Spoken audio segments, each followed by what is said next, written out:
It's early 1943 on an island called Peenemünde off Germany's Baltic coast. Here, in extreme secrecy, a new weapon has been developed.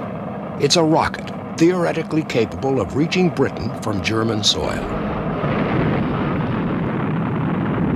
When it's perfected, it will wreak havoc in Europe and England. But as a weapon, it will not kill as many people as the number of concentration camp laborers who die in the process of producing it. And when the war is over, it will become a major tool in America's conquest of space.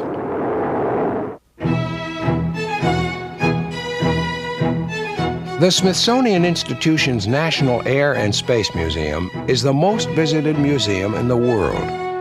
Its collection contains some of the most important aircraft and spacecraft in history. Craft that were designed, built, and flown by men and women who have expanded the frontiers of flight.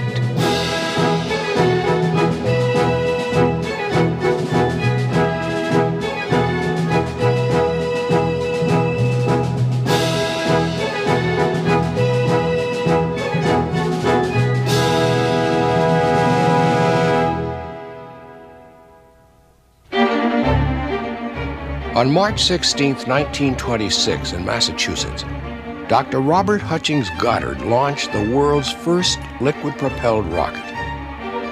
For most of the next 15 years, he developed his designs, building and launching 35 rockets, pursuing his dream of a rocket big and powerful enough to explore outer space. Throughout the 1930s, while Goddard worked alone, German rocket engineers, also pursuing the goal of space travel, were employed by the military, who funded the development of a rocket similar to Goddard's in principle, but a great deal larger. Their efforts eventually led to the development of the V-2, Hitler's wonder weapon. With 1 ton of explosives packed in its nose cone, it caused a sensation in the late years of World War II.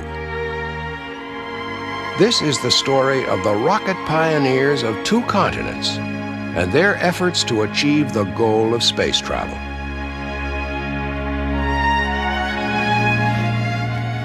In the late 1920s, experimenters in America and Europe investigated uses for solid fuel rocket power.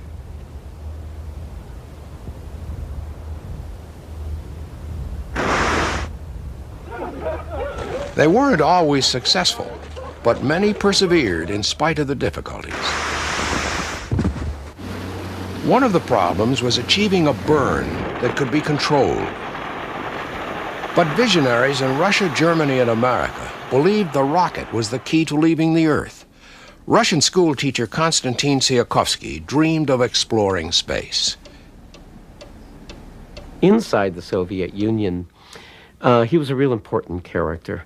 The Bolsheviks discovered him very early on and sort of identified him as a hero of the people, this inventor who had been downtrodden and forgotten and pushed into the background was a man of the people, and he represented the kind of forward into the future thinking that they wanted to encourage. In 1903, the self-taught Tsiolkovsky published his article, Investigations of Space by Means of Rockets. 20 years later in Germany, the work of another rocket visionary, Dr. Hermann Oberth, was published. It was a book called The Rocket into Planetary Space. It demonstrated mathematically that rockets had the potential to take man beyond the reach of Earth's gravity. Oberth was born in what's now Romania. When he went to Germany, he became the focal point of a group of rocket experimenters who in just over a decade would succeed in propelling a rocket beyond the Earth's atmosphere. When Robert Hutchings Goddard published this paper in 1919, he was 37 years old and assistant professor of physics at Clark University, Worcester, Massachusetts. As a boy, he had thought about space travel, and in a graduation speech, he told his classmates, "The dream of yesterday is the reality of tomorrow." They were literal visionaries. When Goddard was 16 years old, his father asked him to go out into the backyard of the house in Worcester, Massachusetts, and trim the top branches in a cherry tree. And he'd been reading War of the Worlds, H.G. Wells' novel that had been serialized in the Boston Post. And he got up on the top of the tree, and essentially he had a vision. He says he could imagine what it would be like if a spacecraft would come down and land in the meadow at his feet. And he says he could imagine the object swinging around that was powered by centrifugal force. And he says, when I climbed down from that cherry tree, I was never the same after that. In 1919, a few of Goddard's ideas on space reached the press, and he was seen as an eccentric scientist. He realized that liquid fuels could be controlled for sustained power and wrestled with the problems of combining gasoline and liquid oxygen. He searched for a metal that could stand extreme temperatures, and he experimented with ways to ignite the propellants without causing an explosion. Goddard was forced to move his experiments to Aunt Effie Ward's farm outside Worcester. There had been complaints about the noise. In 1926, he bought his wife Esther a movie camera to film his flights. It was hand-wound and only ran for 7 seconds. When his liquid-fueled rocket rose 41 feet on March 16th, the camera ran out. Esther missed recording the world's first successful liquid-fueled rocket flight. By 1926, Goddard had been receiving small grants from the Smithsonian Institution for 9 years. He wanted to build a rocket that would carry 20 times more propellant than the earlier one. The Smithsonian wanted impressive results. On the first test, the gas tank blew up. Goddard made changes, but by the end of September 1927, after many failures, he decided he'd been too ambitious. A model only 4 times larger than the 1926 version was more feasible. Regarding each unsuccessful test as a means of learning something positive, Goddard, his assistant Henry Sachs, and the rest of the team pressed on through 1928 with more work and more tests.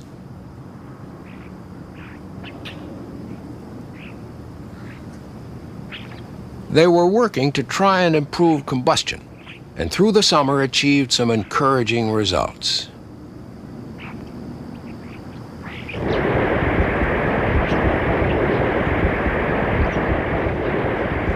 But as the tests at Aunt Effie's farm continued into fall, a variety of failures increased Goddard's notoriety in the Worcester area.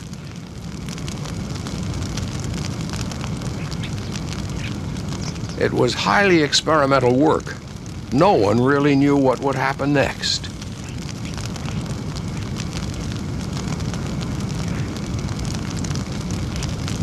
Goddard remained in Worcester through the fall of 1928, working on a new design. As in one of his earlier models, the combustion chamber and nozzle were at the top with the gasoline tanks. The 2 liquid oxygen tanks were below at the sides. It was called the hoop skirt model, and in this test on October 20th, the hoop caught on the launching tower.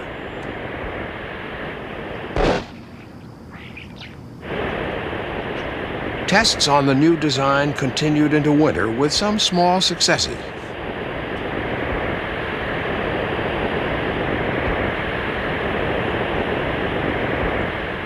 Goddard and his assistants spent the day after Christmas fighting yet another fire in Aunt Effie's pasture. Events like this enhanced Goddard's notoriety as the Moon Rocket Man and increased pressure for him to move away from harassment by the fire department and interested spectators. In the early 20s, Dr. Herman Aubert wrote to Goddard suggesting they pool their knowledge, but Goddard wanted to work alone. In 1928, Aubert moved to Berlin to work on Fritz Lang's film Woman in the Moon. He was supposed to build a real rocket as publicity for the movie. There were technical problems and difficulties with government officials about a location for the flight. The project was abandoned. But Aubert's involvement in German rocketry was by no means over. He was elected president of the Society for Space Travel. The society was formed in 1927 to raise money and support for rocketry. Aubert's vision impressed many young Germans. Aubert talked about space stations. Robert came out of a family of a medical doctor. His dad was a medical doctor, so he worried about the effects of rocketry on the human body. He worried about zero gravity once you are in orbit, and he clearly recognized that under that condition you are under zero gravity. Many people did not believe it. Many people did not agree with him. While working on Fritz Lang's movie, Aubert employed Rudolf Nabel as his assistant. Nabel was an engineering graduate and ex-fighter pilot with a talent for self-promotion. He was a rocket enthusiast whose real contribution to the Society for Space Travel was in securing an inexpensive lease on an old ammunition dump at Reinickendorf, on the northern outskirts of Berlin. It became known as the Rocket and Flugplatz, or Rocket Aerodrome, and for a time was the focal point for rocket enthusiasts in the Berlin area. One of the people who came there regularly in 1930 was a teenager called Werner von Braun. He was one of the youngest members of the group, but within 2 years would control its destiny.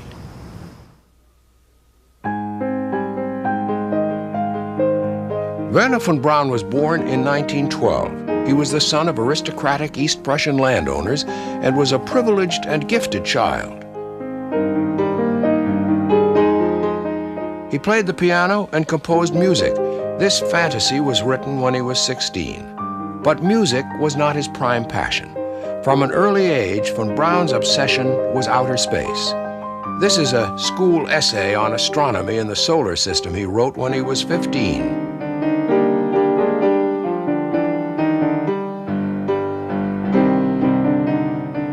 He wrote another that includes a cutaway design for a rocket-powered spaceship.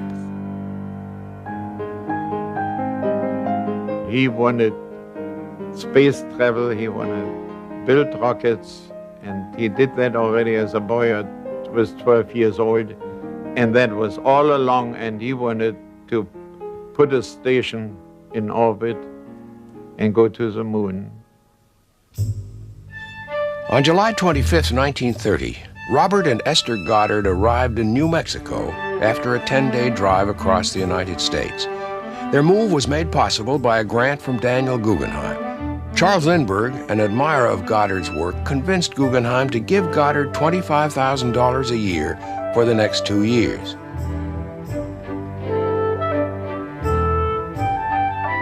The Goddards planned to live in Roswell in southeast New Mexico, and with 4 assistants and their families, rented the Mescalero Ranch, 3 miles from the town.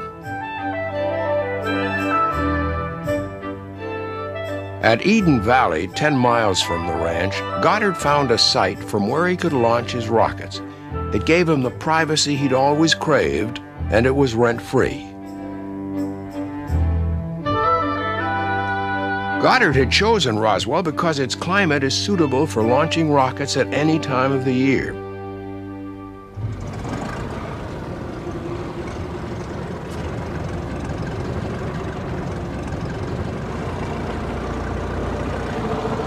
The old windmill he'd used as a launching tower back in Massachusetts had been brought to New Mexico, and soon its 60 feet rose above the Eden Valley prairie.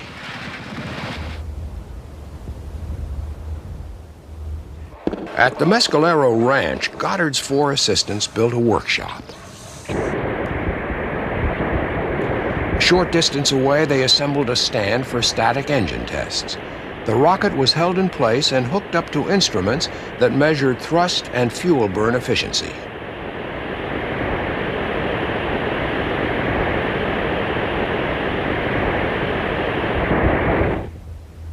When Dr. Goddard was convinced that all the rocket parts were working properly, it was taken to the launch site and placed in the tower.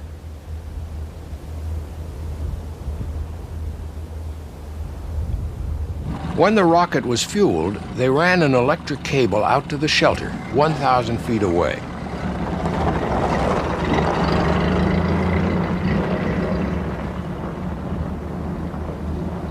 After a final check, the remaining crew members and the doctor himself made the best speed they could to the waiting automobile.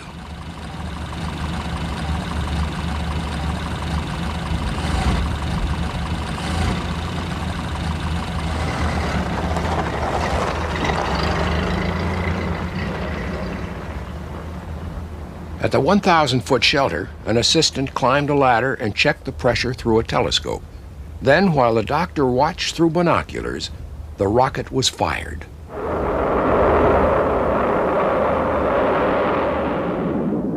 On the second last day of 1930, the rocket known as Nell rose 2,000 feet above the prairie. It was a good beginning for the Goddard crew. Meanwhile, across America, many young people were beginning to experiment with rockets. Among them was a boy called Bob Truax. I had a friend who was also interested in rockets, and he built a very beautiful balsa wood rocket, and together we loaded it full of smokeless powder, which we pried out of shotgun shells. Of course, we blew the rocket to smithereens. He went off to build another rocket, and I went back to the library to figure out a better engine that wouldn't blow up. Turns out that you can do that. They had precise instructions for building black powder rockets, so I learned how to mix black powder, and I mixed it in the basement, and my mother never knew I was doing it down there. German rocket pioneers, like rocket pioneers all over the world, needed money for their experiments. Reinhold Tilling thought up a novel commercial application that didn't ever really catch on. Germany has a number of islands along the North German coast in the North Sea, and also some larger islands in the Baltic Sea. And during bad weather, of course, there was no communication at all. And we proposed to use rockets, even in bad weather, to shoot them. The rockets had unfolding wings on the side, and at the peak of the trajectory, they would unfold their wings, and then they would glide into the receiving area, carrying quite a bit of mail on board. To some observers, a rocket gliding to Earth with a nose cone full of letters and postcards was the idea of a crackpot. Even Werner von Braun said, a man is just a crackpot until he hits the jackpot. And I think that's somehow typical, and that's absolutely true. And most people, of course, thought we were just playing around with things. Many people did not see an application. Practical application was the key to financial support for rocket development, even if space travel was the ultimate goal. In October 1932, Winkler's liquid-fueled HW-2 rocket crashed during a demonstration to the German Navy. I think all the people basically had space flight in mind as a long-range goal. Of course, I think all the people realized that you need so much energy to really go into outer space that you had to go through a number of intermediate steps first. And I think that was the main reason that we pushed postal rocketry. We saw a revenue source in that area, and that was, of course, always our big problem. How do you fund? How do you pay for all these things? The German Army Weapons Department offered one answer to that question. Rockets were a potential alternative to heavy artillery, which was reaching its limits in range and payload.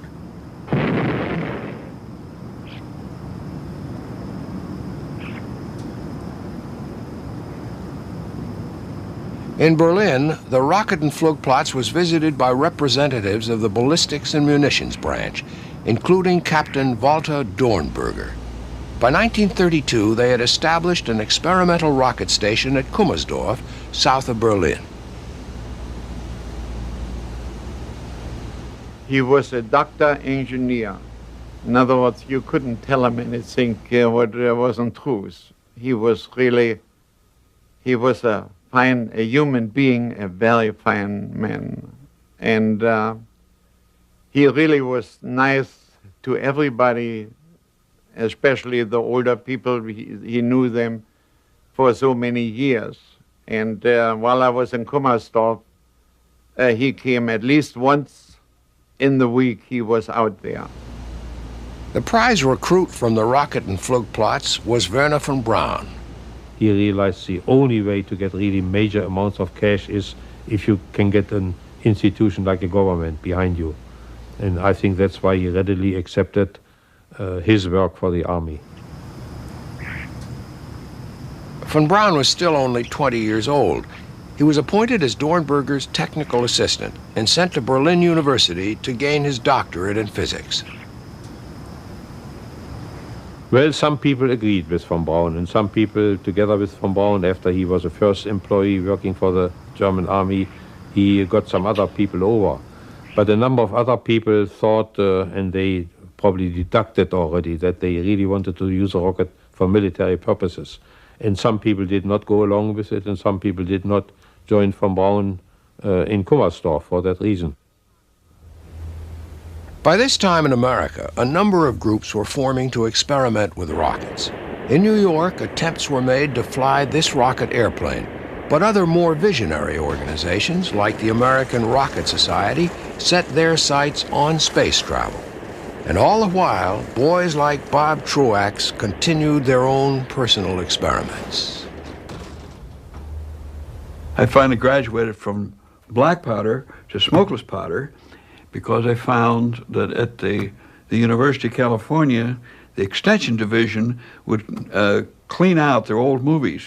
In those days, the movies were based on nitrate film, which is basically smokeless powder. And I could go into the garbage cans out and back and get the reels and reels and reels of old nitrate movie film, which made a marvelous rocket propellant. In September 1934, Robert Goddard returned to Roswell after an absence of more than 2 years. The Depression had forced Harry Guggenheim to terminate Goddard's funding in 1932, but he'd just been given a new grant of $18,000 for 1 year of successful full-flight demonstration. The launch tower was updated, and Goddard continued his experiments with gyroscopic control. Here he demonstrates a gyroscope by using a handheld bicycle wheel and a swiveling seat. His objective was to develop a control system for his new A series of rockets that would keep them heading straight up until fuel was exhausted.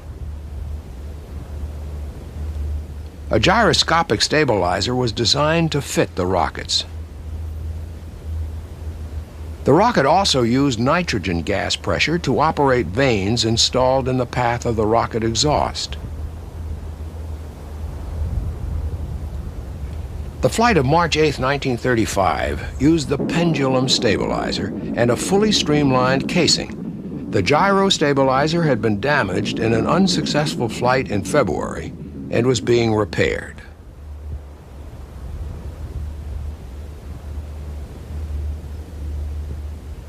It wasn't perfect, but the parachute worked reasonably well, and the results were promising enough to cause excitement among the doctor and his colleagues.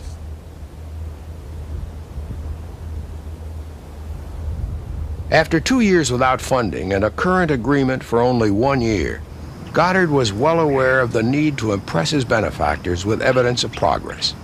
With the gyroscopic stabilizer repaired, another flight was made on March 28th, but again the rocket was damaged. It took 2 months to repair, but the flight of May 31st was worth the delay and the effort.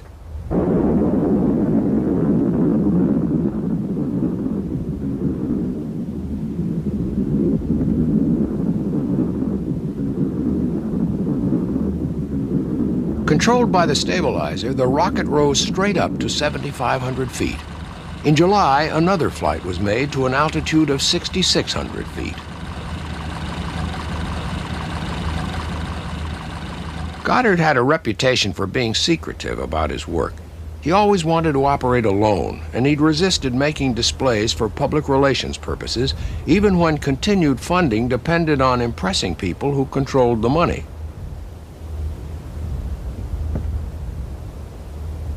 But after the successful flights of May and July, he had the opportunity to put on a show for his benefactors. He invited Charles Lindbergh and Harry Guggenheim to visit Mescalero Ranch. He prepared 2 rockets for the demonstrations.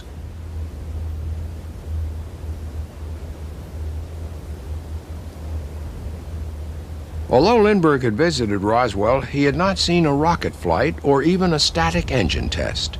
Neither had Harry Guggenheim.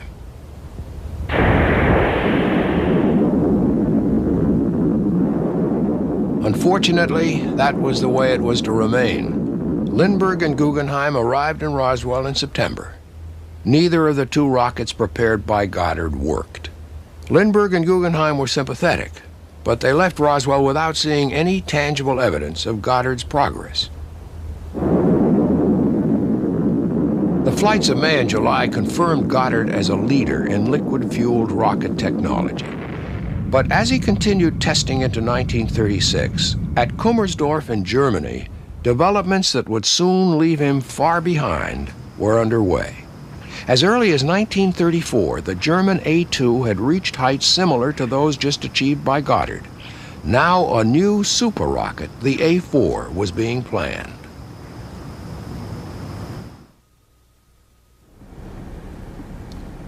In early 1936, Colonel Dornberger and Werner von Braun discussed the design and building of a rocket about 40 feet long. It would be a weapon with a range of at least 160 miles, and its speed at burnout should be 3,600 miles an hour. Before it could be built and tested, a facility very different from Kummersdorf would have to be established.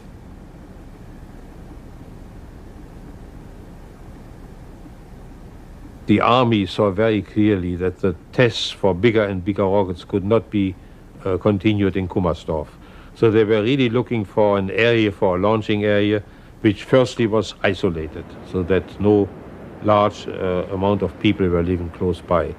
And von Braun saw also from the beginning that you really should have a launch site at a major body of water, so that you can launch your rocket over water, where normally not too many people are present all the time.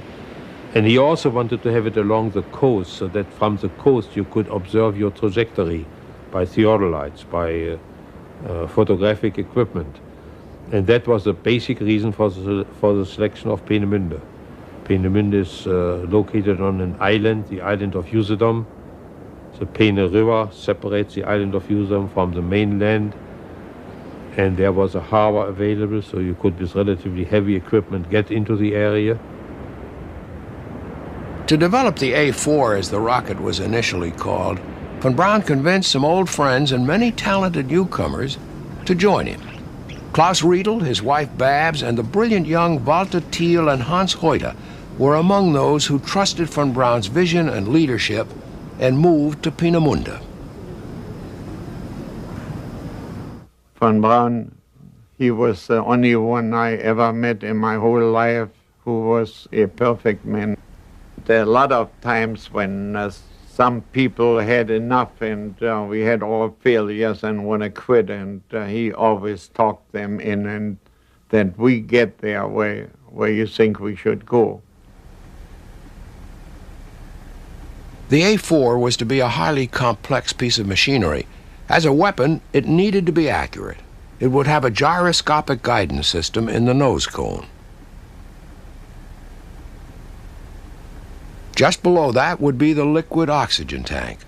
Unlike Goddard's rockets, which used gasoline, the A-4 would use ethyl alcohol. The key to this rocket would be the turbo pump, which would feed a steady stream of propellants into the combustion chamber, producing a thrust of more than 50,000 pounds.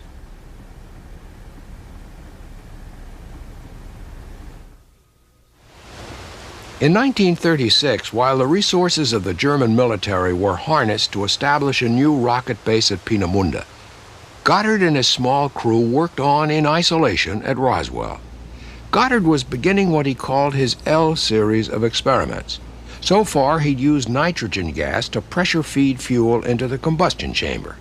Now he was developing a much larger rocket. A proportionally larger nitrogen gas tank would be too heavy. But if he used liquid nitrogen instead of the gas, he could install a smaller and lighter tank. By now, Goddard had been coming to Roswell for 6 years. Roswell knew of a fellow out there shooting rockets, but some thought he was going to hit the moon, or, didn't think too highly of it. But others could see, he was trying to develop a power plant to do this thing, go planets or whatever. Goddard remained secretive about his work, but while the Roswell townsfolk might gossip, they didn't pry. For their part, Goddard and his wife Esther had some involvement in the affairs of the town.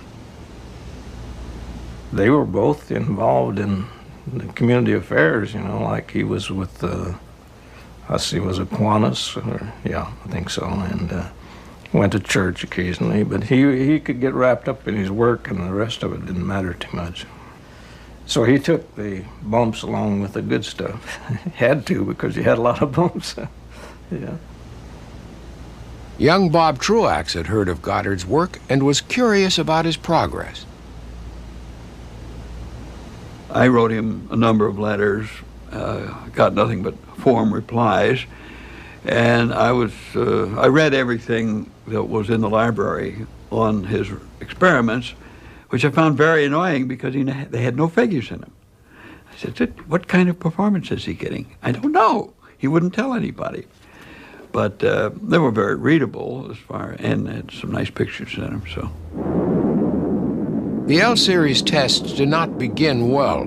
The combustion chambers kept burning through, and attempts to use 4 small motors instead of 1 large one failed. Goddard reduced the diameter of the rocket, and in the spring of 1937 had several successful flights, including one to a height of almost 9,000 feet, his best result yet.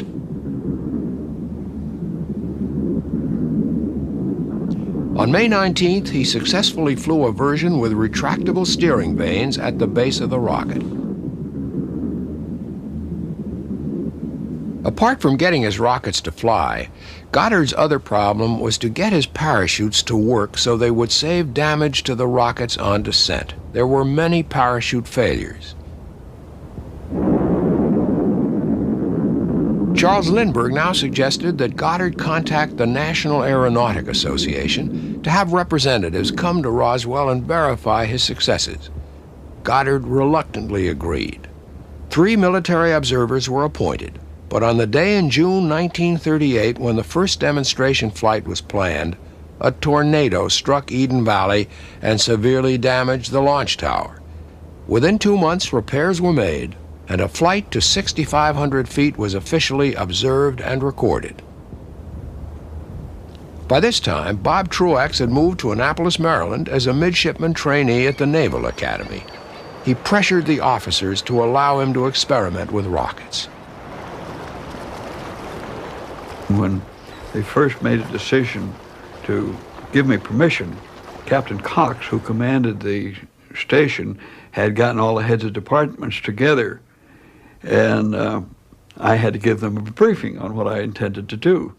They asked me a lot of questions. Well, it's going to blow up. No, I said, it won't blow up. Now, this is made of nickel steel, and it's a ½ inch thick, and it's the stress level on that is so and so and so and so. And I had the facts and figures at hand.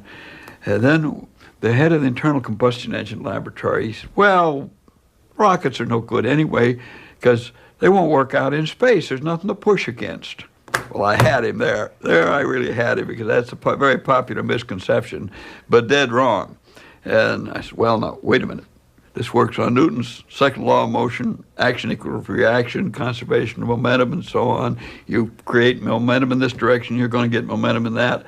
And at this point, the Captain Cox began to chuckle. And he said, well, fellas, what do you say we give him a crack at it? And they gave me an assistant, and they gave me some money so I could draw materials and this sort of thing. And I realized rather early on you weren't going to design a rocket, build it, and fly it all in one stage. So I built a combustion chamber, nozzle combination, and a stand on which to test it. When he graduated in 1939, Truax was asked to meet with one of the officers. He thought he knew what it was about and went prepared. He said, tell me, could you make a rocket that would help a heavily loaded seaplane off the water? And I said, well, I just happen to have a little analysis of this in my hip pocket. And I said, well, now, if we had about so much propellant and so much, we could get about so much extra payload and so on. Great. In fact, I had a drawing of a rocket that would do that. He said, go out to the fleet. He says, write us a letter. And he told me basically what to say. And we'll use this as a vehicle to get you ordered back to duty here. Robert Goddard faced a problem that Von Braun had been working on since 1935.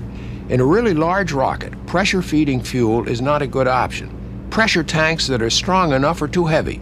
You need an effective fuel pump. From 1938 to 1940, Goddard worked to develop a turbo pump for a new large rocket. Goddard began testing the turbo pump for his P-series rockets in early 1939. The mixture of liquid oxygen and gasoline could give spectacular results.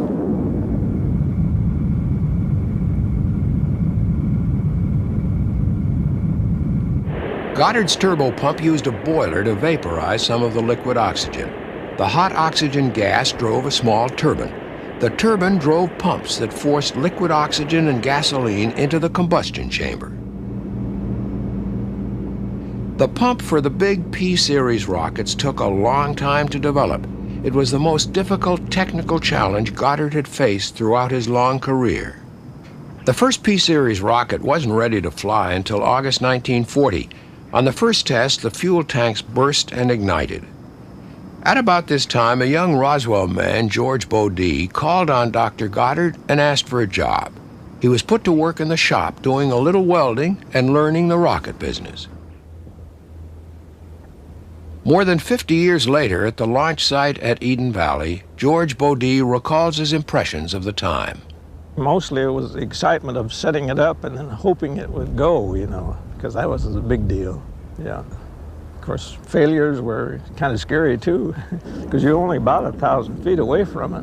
One time it went up and it actually circled down and came pretty between the tower and the thing within about 300 feet of them, so that was close enough.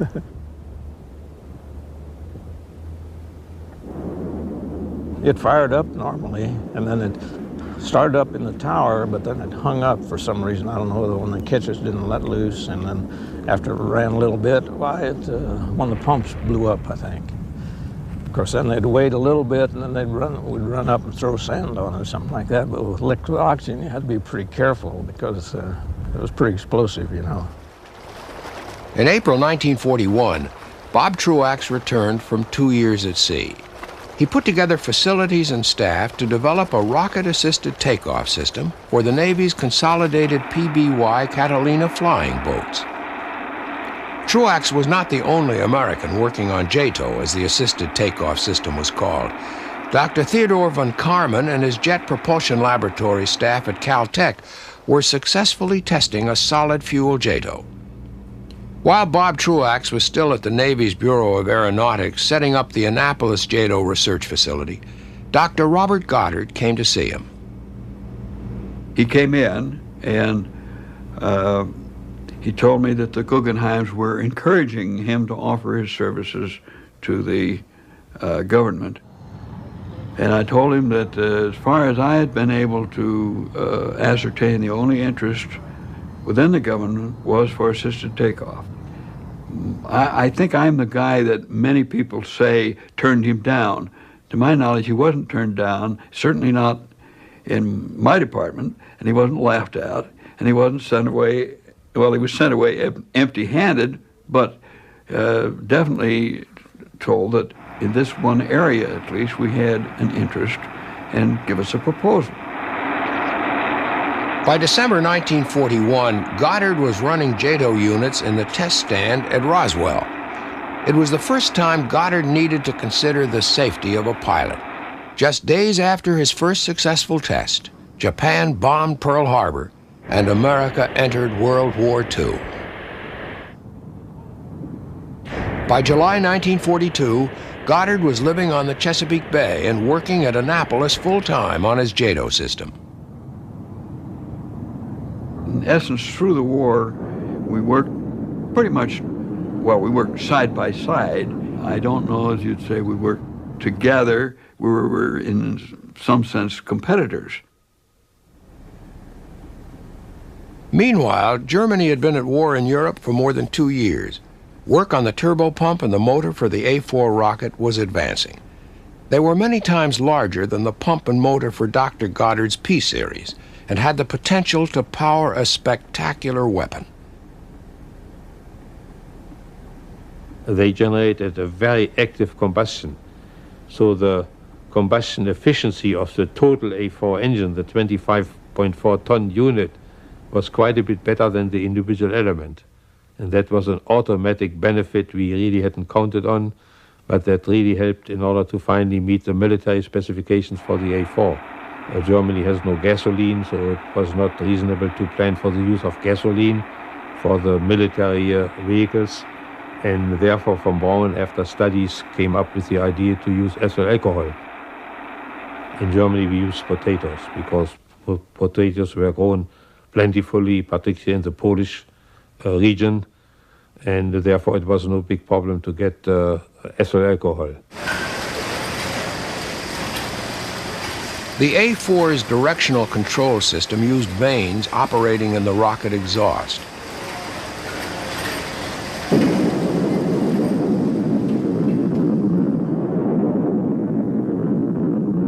It was similar to Goddard's system, but it had one major improvement. In some versions, the rocket could be cut off from the ground using the best radio technology available to the Germans at the time. By June 1942, the A4 rocket was ready for testing at Peenemünde. It was set up in the main test stand 7. The engine had been proven in static firings. Now many of the people who had first become involved in rocketry back at the Rocket and Flugplatz 12 years before waited for a momentous event. The A4 rocket had enough power to fly to the edge of the Earth's atmosphere.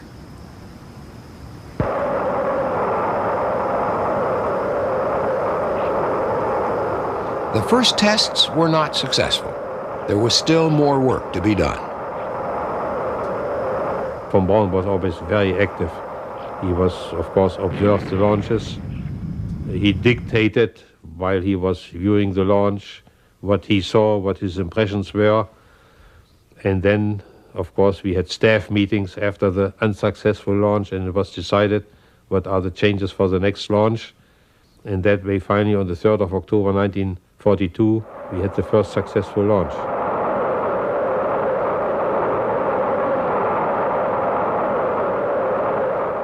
Because the V2 had a thrust which was about twice the weight of the V2. So it took off with the same acceleration that you have when you let a stone fall. Dornberger was present. He was very elated. And maybe that was a little bit uncareful of him, he predicted that this day the space age has been born. We have for the first time had a human-built article which went into outer space. At the top of the trajectory, the V2 is almost 100 kilometers, 60 miles high, and most people agree that that is outer space. Across the Atlantic in Annapolis, Maryland, Dr. Robert Goddard had no idea that one of his great personal dreams was near being realized by someone else in extreme secrecy. The young rocket engineers working with Bob Truax were finding out that Goddard's own reputation for secrecy was well-founded.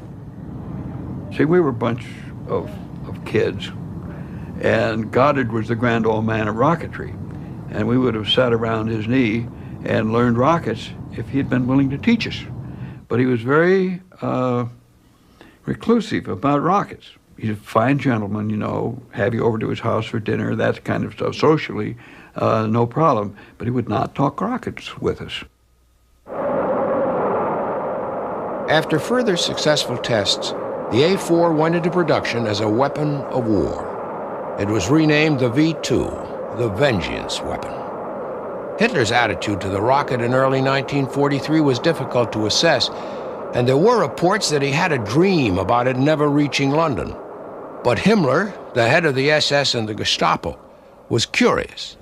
In 1943, he visited Peenemünde and inspected the facility with apparent interest. Of course, von Braun's basic idea was always spaceflight, and you may have heard that he once was even jailed for that after the SS tried to get into the picture, and they finally took over the actual production of the V2, as it was called at that time.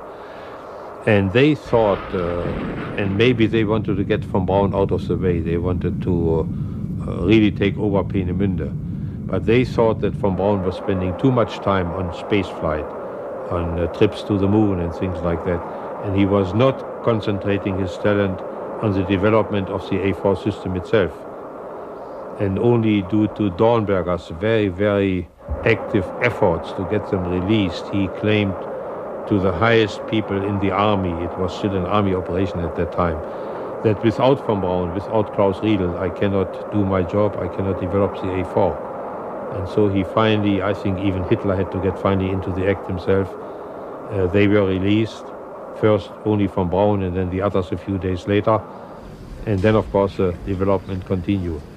Maybe this was a lesson to von Braun, and he didn't talk so much about spaceflight anymore.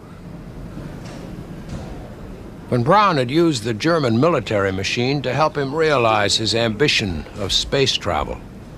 That help did not come free of charge. It's always seemed to me that it's one of the central sort of ethical dilemmas of science and technology in the 20th century. That desire to achieve a goal that has really important implications for humanity. I mean, leaving the home planet. And what price are you willing to pay to get there? In September 1944, the V-2 went into operation, using a mobile launching system with success. And using this launching table on any piece of solid ground, like any street crossing or any somewhat reinforced, even forest walkway, you could launch a V-2. Immediately after launching, the word got around that the V-2 had been launched, and there were normally plenty of people around in the general area who reported that immediately to the British. And then, of course, the British bombers or chase planes took off from the British airports, and about 10-15 minutes later they bombarded the launch site. In the meantime, of course, the troops had folded up all their equipment, which could be done relatively quickly, and they had disappeared and they were at another location.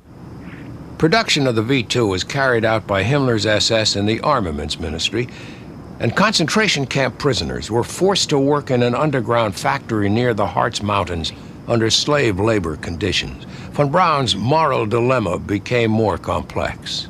It isn't so much the fact that the V-2, for example, was a weapon that killed people on the receiving end, as it is the sort of stunning fact that more people died building it than died on the receiving end.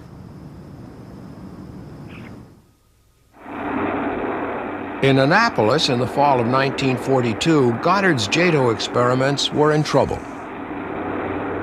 This final test, it lifted off about 80 feet, and then it overheated, and then sort of, I guess it opened up the chamber a little bit, sort of caused a lot of confusion in the plane, as you would imagine, and but they set it down. There was nothing other than damage to the little bit of the tail section of the PBY. But that ended it. And then Truax, of course, was promoting his acid and aniline unit, and I think they actually fired that several times. And it was ultimately successful in getting the big PBY, which is underpowered, off the water with not only sizable payloads, we got it off with so much payload that when the rockets quit the engine, the airplane went back down in the water, and it wouldn't stay in the air without it. So we definitely proved the concept was feasible. In 1943 and most of 1944, American rocket engineers had no idea of the existence of the V-2. But slowly, information began to filter through. During the war, we were able to get pieces of V-2s that had fallen either in Sweden or in England, and we shipped them back. And at one time, I had a picture of Goddard staring into the V-2 thrust chamber with open-mouthed amazement, because it was so much bigger than any of us had ever built. He really wanted to work by himself. He refused to release information about what he had done until he was ready to release it. Charles Lindbergh, Goddard's staunch supporter, summarized his achievement. Perhaps Goddard's work was a sort of dead end. On the other hand, he was a man who was such a visionary that he didn't have to wait for Apollo to go to the moon. He'd been there in his mind, in his imagination. He had flown into space. He'd lived his life the way he wanted to live his life. And from Lindbergh's point of view, what more can you ask of any human being? In August 1943, the V-2 facility at Peenemünde was bombed by the Allies, with the objective of not only wiping out the facility itself, but destroying as many German rocket experts as possible. Much of the damage to the test facilities was superficial, but there was great destruction in the surrounding villages. By that time, however, Peenemünde had done its job. The V-2 had developed a life beyond the control of Dornberger and von Braun.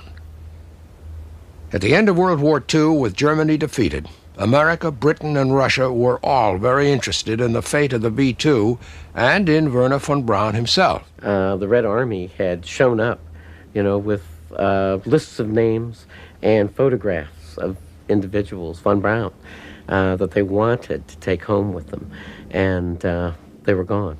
They had gone to the Americans, and that really was not the whole foundation for post-war rocketry in America, but it was certainly a key element.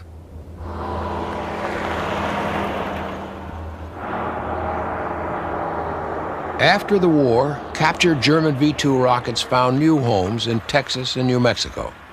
So did Werner von Braun, and more than 100 German rocket scientists who had worked on the V-2 program.